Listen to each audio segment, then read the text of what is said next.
So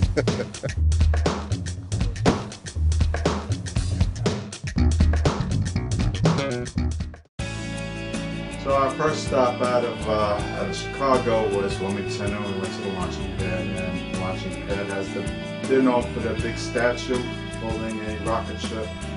And inside the restaurant, it's just like a hamburger place. Yeah.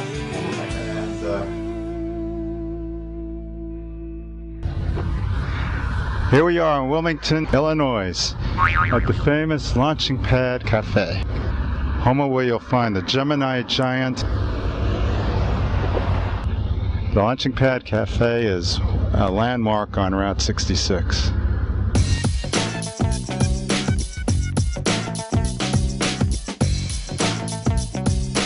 Then off we went from there to the Marth Theater. Yes. And the Marth Theater was interesting. It really was. Because it's going a flash into the past. This is really a flash into the past. South of the launching pad is the famous Marth Theater. It's been on Route 66 for a very long time. And one of the places we're going to visit is Jazzy's, which is right next to the Marth Theater. Jazzy's Java. And the reason why we're going to meet in this place is because we're going to talk to a fella who's going to tell us a story about Route 66. Well, I've traveled it. I drove from Chicago to Los Angeles 5 different times on old 66. You've been on the road when it was first built. During your times when you were traveling, for example, when you were going through Arizona and New Mexico, there were still Indians there, right? Yes. Were they friendly or unfriendly? Yeah, they were still friendly, and I didn't ride a horse. I stopped by just 2 years ago and saw the teepee motor lodge out in Arizona, which was there when I traveled in 1947.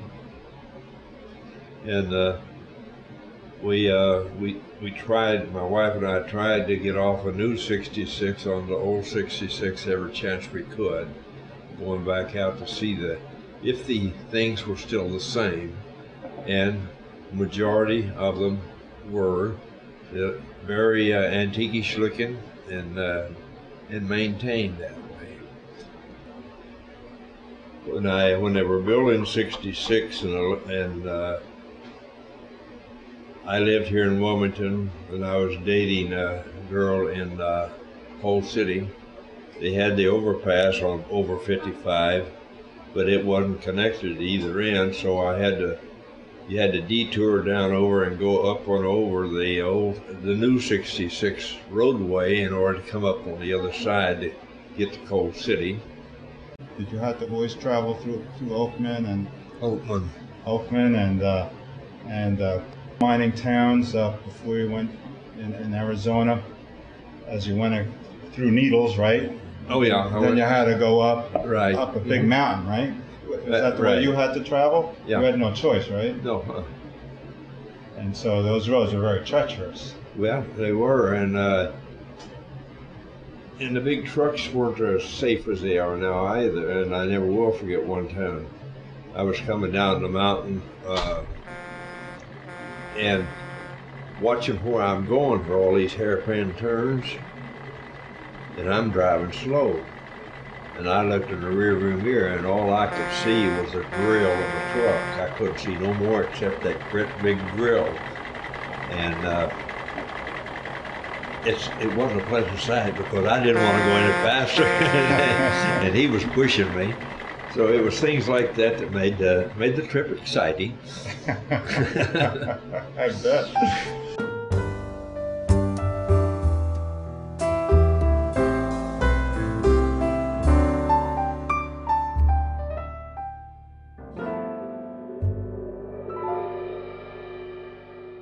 This was the place to be, in front of Mars. Meeting your girlfriend for a movie. Little popcorn, a little smooching in the back. That's what this place is. A popcorn eating, smooching in the back place. Some people wouldn't even buy popcorn. They just smooch in the back. But you're not allowed to bring your own popcorn. But you'll let smooch.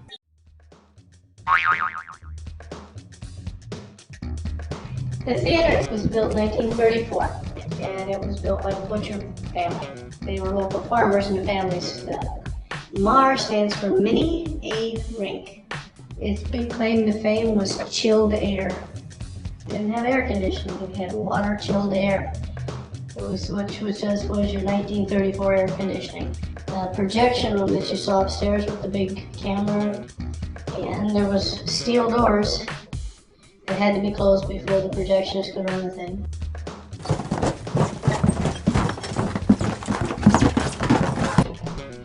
You lay out the film and run it through the projector, and it winds back up again. But even the MAR will be going DVD soon. So this is the private VIP section of the MAR Theater. They run first. Originally, this was to be an apartment for the projectionist. And back in the day, that's what they did. A lot of the projectionists, they had like sleeping rooms or whatever.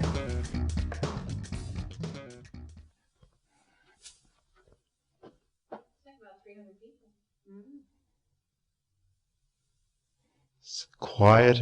You could hear a pin drop in the Marth Theater.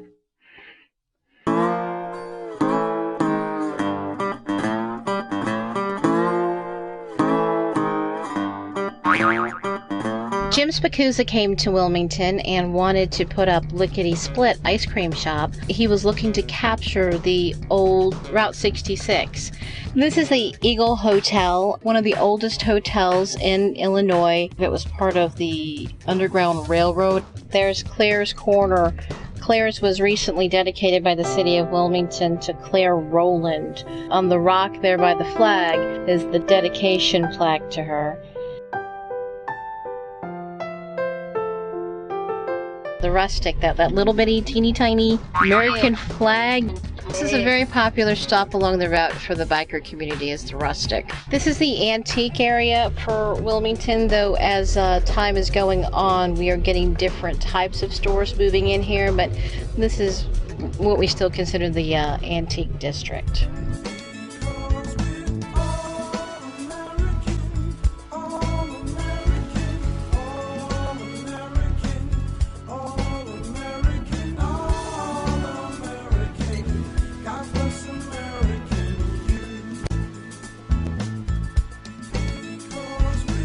They did have a cemetery, I remember, that was extremely old. That's right. We didn't get a chance to walk in it, we just did a little bit, but it supposedly is one of the oldest in the country. From there, we went and saw the VFW. Yes, and you talked to all those older gentlemen. Yeah. You had a blast there. It was a lot of fun. Yep. These guys were veterans of foreign wars, and they're very proud of their service for America. It was 1937, and my father had just bought a brand new Ford automobile, so we took a trip to California. And I remember two distinct things about that trip. When we went across the desert, my father took a canvas water bag, filled it, and hung it over the hood ornament of the car and let it lay against the grill. So as he drove through the heat of the day, while the wind would blow through the water bag and thus cool the engine. My mother, on the other hand, would take a 3-pound coffee can, put a little water in it, vegetables, onions, and some meat, and set it on the head of the engine and drive all morning, and by noon we had lunch. Yes. That's my remembrances of Route 66. I like that one. The big thing on 66 is between Elwood and Wilmington during the Arsenal days. When they put the double lane road in, I mean, it was cars from the turnoff to Wilmington at the intersection. And it was just a busy town. This was the Arsenal town during the war. when it was like Las Vegas. Yeah, there was so much going on In here. fact, one time I was driving to Joliet out of Kangley's Curve. I fell asleep at the wheel and hit a guy. Didn't hurt anybody, but tore up 2 cars.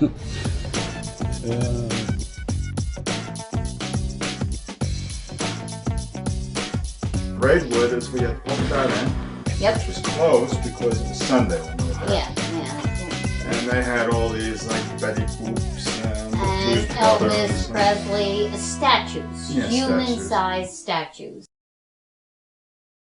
And so then we went to Braidwood, and Braidwood, as we had booked that in, Yep. which was closed because it was Sunday when we were there. Yeah, yeah. And they had all these like Betty Boops and the And Blues Brothers. Elvis Presley statues, Yeah, human-sized statues.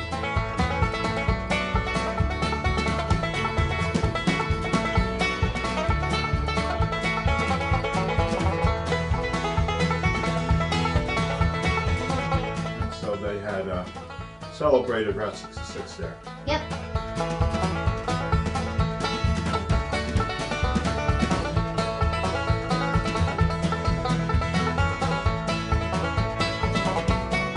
Ambler Becker Yeah. Mexico Station. It was in the middle of nowhere. People volunteered, older couples that were retired, like us now, that volunteered their time to keep this gas station open because it was that important to Route 66. And they were the most wonderful people you ever want to meet.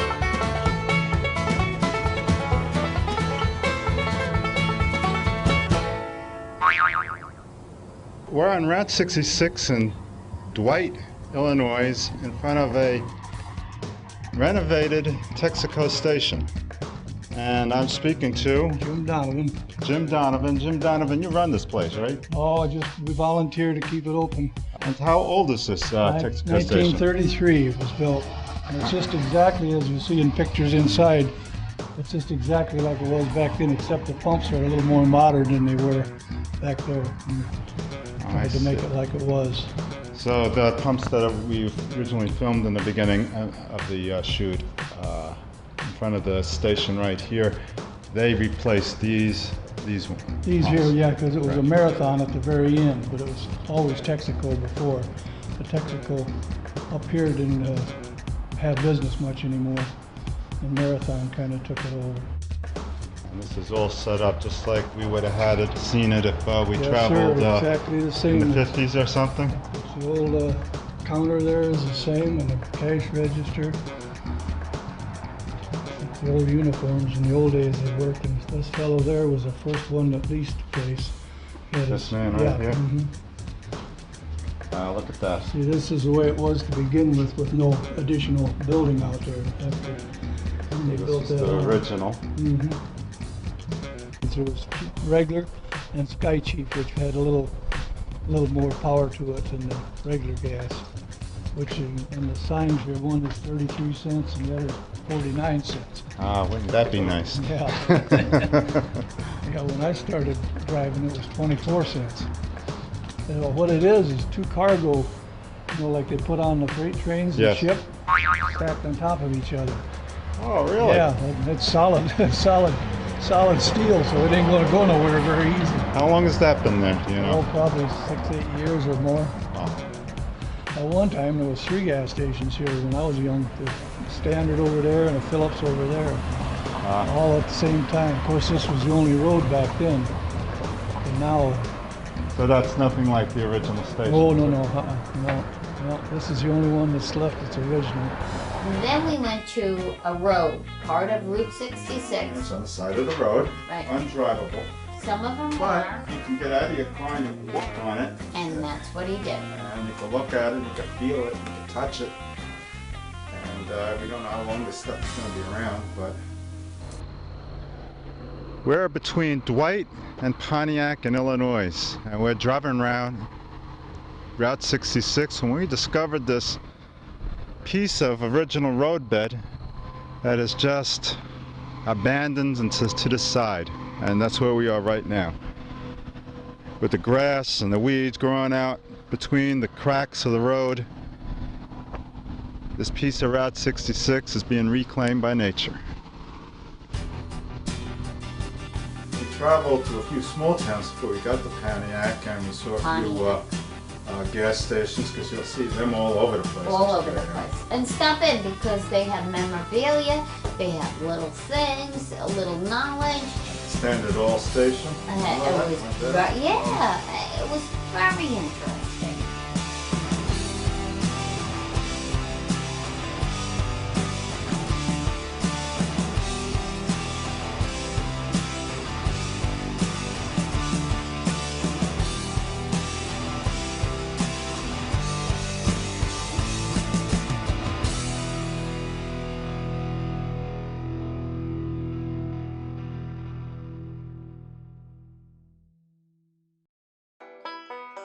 And we're heading for the old 1932 Standard Oil Station. And here we are at the Standard Oil gas station in Odell. And here's the old-fashioned gas pump, where they would pump the oil, gasoline into the tank above, and then like gravity, fill your tank. We're inside the Standard station right now. This is the way a garage used to look back in the day. And the testing equipment and hydraulic pumps and tools of trade back in the day. Then we went to Pontiac. Oh, one of my favorites. Lots of murals. Everybody's got to go to Pontiac. Murals galore. Pontiac is a true town that celebrates Route 66. Yes. Hi, welcome to Pontiac, and this is the world's largest Route 66 shield mural. This is actually the first in our mural series. It's on the back of the Route 66 Museum, and I'm actually standing on original Route 66 brick. We've had horse and buggies, we've had a little bit of everything pull up here on the brick, and families that come out and just take their picture right here at the mural. We're outside of the Route 66 Hall of Fame Museum with Jim Jones. And Jim Jones, you run this? I'm just the tour director. You're tour director. Now the vehicles will be on display for X number of years. They haven't decided yet. Right now we have 10 of these cars on display throughout our downtown area, and we have 3 pickup trucks. We had local artists who were very talented, and we asked them if they would do an art project for us, and this is one of the art projects, and this one depicts the old Pontiac drive-in and all of the history of that drive-in. This one here was actually done by the Pontiac Township High School, and they did some of their renditions of Mount Rushmore, and we have the Chicago Cloud Gate, more commonly known as the Bean, and different travels all across the country here. Artists that participated in creating this actually signed the inside of it. That's our 57 Chevy made to look like a transformer, and the artist on this was the Diaz sons, and we did place this here because it's right next to the Route 66 mural. This was done also by another local artist here in Pontiac, and it's called Carafe. We're inside the Route 66 Hall of Fame Museum in Pontiac, talking to Mr. Campanelli, who is a very established photographer of the road. The photograph that you're looking at now is right as you cross into Oklahoma from New Mexico, and it's just an old abandoned alignment of Route 66. It has another alignment, paralleling it rather closely. These photographs here we're looking at now are in the New Mexico section. Many of the Motel Safari, there is a place over in Tucumcari, and this Route 66 monument is just a piece of artwork alongside the road there, also in Tucumcari. So now we're in another section of the museum here, up in the upper levels of it, and actually we're in a section that has the Texas and Arizona photographs. And here's that picture I was talking about with the crutch in the window in Landridge, Texas, basically a ghost town now. Landridge, Texas. What town was that near? That's down the road from Adrian, which is a halfway point, Yep. and in the Vega area, Vega, Texas. Yeah, we have the wigwams here, which are on 2 locations along Route 66 still, one out San Bernardino, California. These happen to be in the Holbrook, Arizona area. Hello, we're in Jack Murphy's little war exhibit here. in the museum? This is a Livingston County War Museum here in Pontiac, and we opened 6 years ago, and we kind of tie in with the Route 66 Museum. Every uniform here represents a human being. We try to personalize every uniform you see on display with the name of the person that wore it, when they served, and what they did. This is a fellow by the name of Don Ely, and Don served in World War II in the Pacific. And right next to him in the green uniform is his son, who was a Vietnam veteran. This young man was killed by a kamikaze plane diving into their ship, and he had enlisted before he was old enough, and he died at 17 years old. Dick Pierce was killed in the Philippines, World War II. He was with the 7th Infantry Division. This gentleman is from over at Fairbury, Illinois, and he and 10 men were surrounded in World War II by the German army. They held them off for 7 hours, and when one of the men were wounded, he went out, drug him in under machine gun fire, and then a German tank came to knock these men out, and he fought it off with a rifle and hand grenade, drove it off, but was killed in action.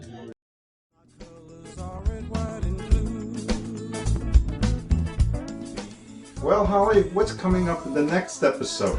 Well, we saw wolf dogs in Pontiac. That's right, and we also now know how many roses there are in Pontiac. And we also strolled down memory lane in Lexington. That's right.